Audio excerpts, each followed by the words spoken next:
Salut à tous, c'est Red Nox pour un RPS numéro 13, donc c'est la deuxième fois qu'on tourne cet épisode, car le premier, je ne sais pas où il est parti, donc on est toujours avec Serge, salut à toi.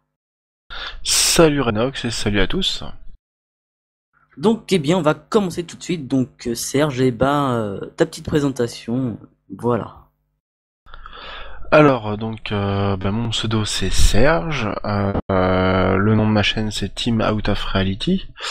Donc je suis un petit peu connu sur YouTube puisque j'ai créé la série de Serge l'agriculteur, les aventures de Serge l'agriculteur.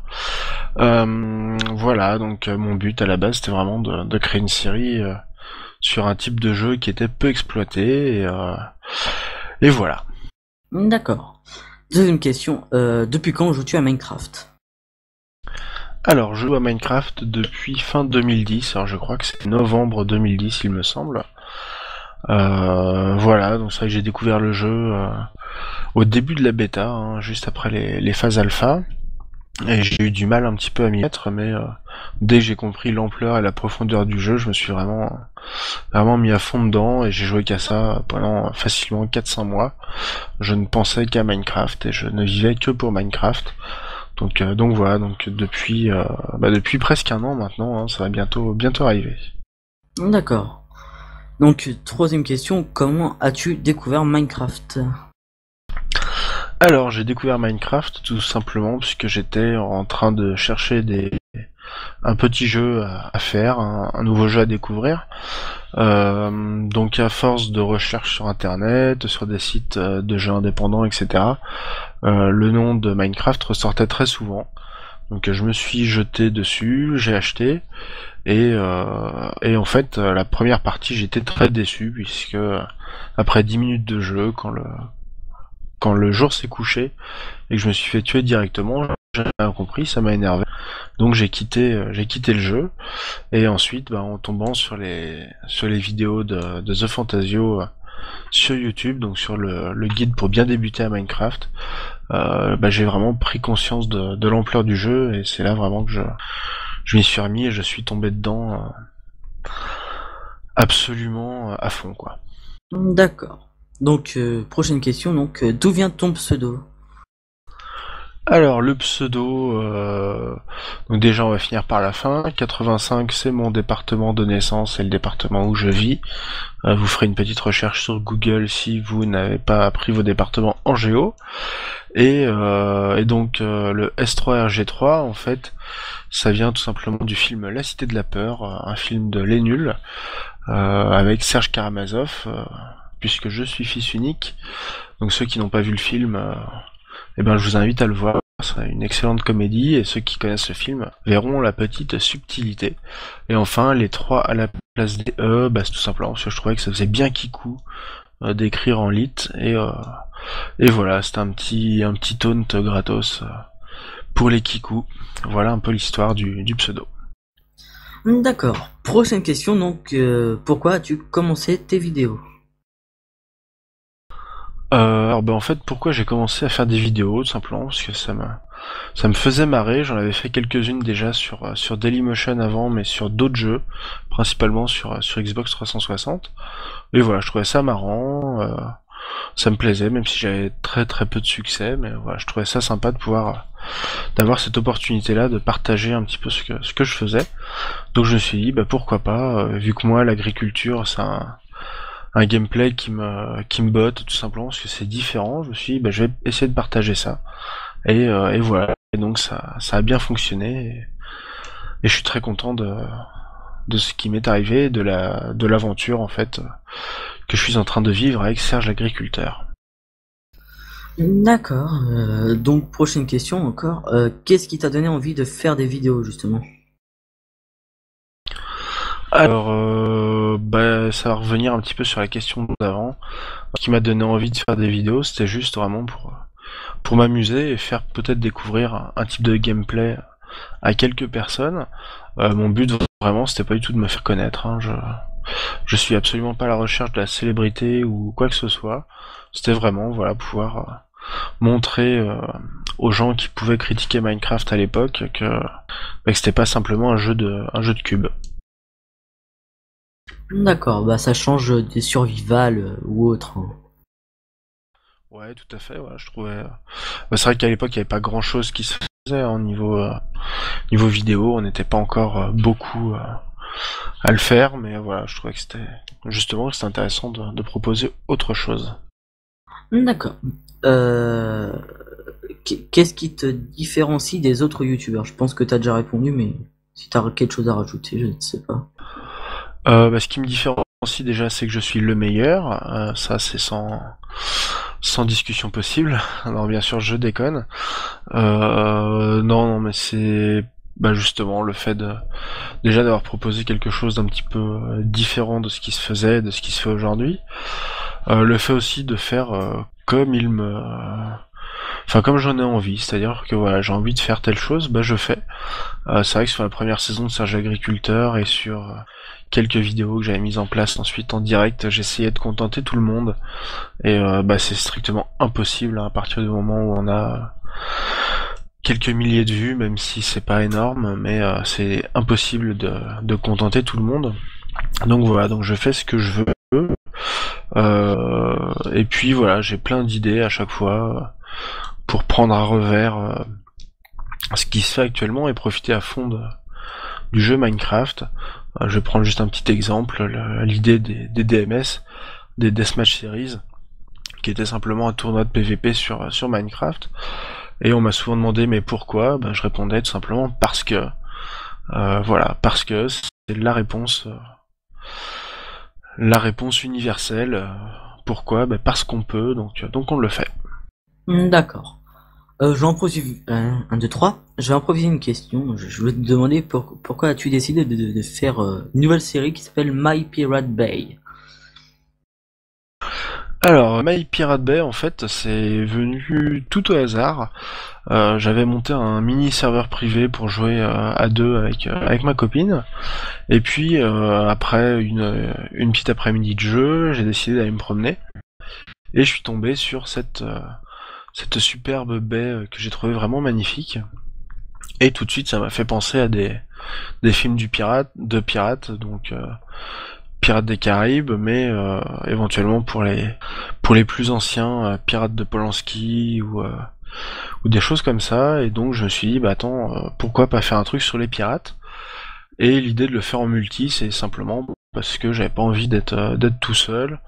Et voilà, je trouvais que faire partager ça avec d'autres, c'était plus intéressant pour tout le monde, tout simplement. Donc c'est vraiment un gros coup de bol. C'est la génération aléatoire de la map qui a donné cette baie et donc qui a conduit à cette idée. D'accord. Prochaine question. Donc, quel est ton mode préféré? Ton ou tes modes, hein. Alors mon mode préféré, c'est celui que je suis en train de développer. Euh, voilà, tout simplement. Donc ça va bientôt sortir. Ça va être un truc de base. Hein, ça va vraiment pas être mirobolant, mais ça m'a permis et ça me permet d'apprendre à modder pour faire d'autres choses plus sympas. Et ensuite, j'ai deux modes pour serveur, donc des plugins pour Bukkit, qui sont les plugins Movecraft et Armageddon, qu'on utilise donc sur le projet MyPirateBay. Donc Movecraft qui sert tout simplement à faire déplacer les bateaux, et Armageddon qui sert à transformer les dispensers en canons, ce qui nous permettra plus tard de faire des events bataille navale, ce qui va être vraiment, vraiment sympa. D'accord. Prochaine question. Donc, quelle est ta map aventure ou pas aventure hein, préférée? Joker, je ne joue pratiquement pas aux maps aventure et tout ça. J'ai une vie à côté de Minecraft et voilà, je préfère jouer en solo sur mes maps, sur mes mondes à moi. C'est vrai que de temps en temps j'essaye des maps d'autres joueurs que je peux rencontrer ou que d'autres joueurs que je connais, mais rarement des maps préformatées ou pré-créées par d'autres. Je préfère les mondes bruts d'autres joueurs, voir un petit peu ce qu'ils en ont fait et comment ils ont évolué, mais c'est vrai que des maps aventures, etc., je n'en fais pas. D'accord. Moi, je trouve que c'est plutôt sympa de visiter des serveurs ou autres, hein. Ouais, Bon. tout à fait, visite de serveur.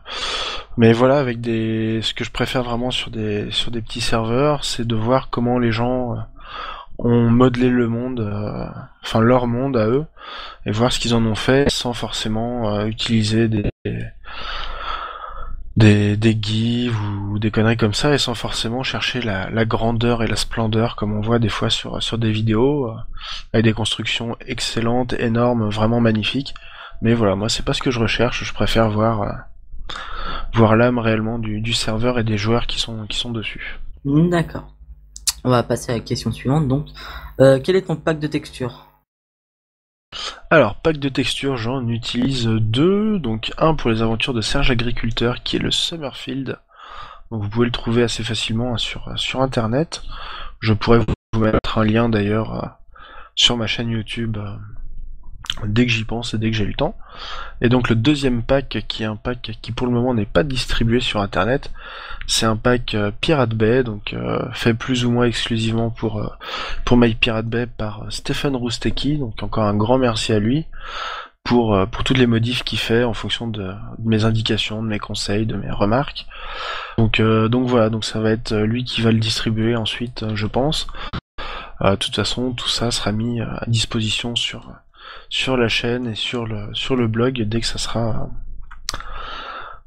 en route et dès que ça sera distribué. D'accord.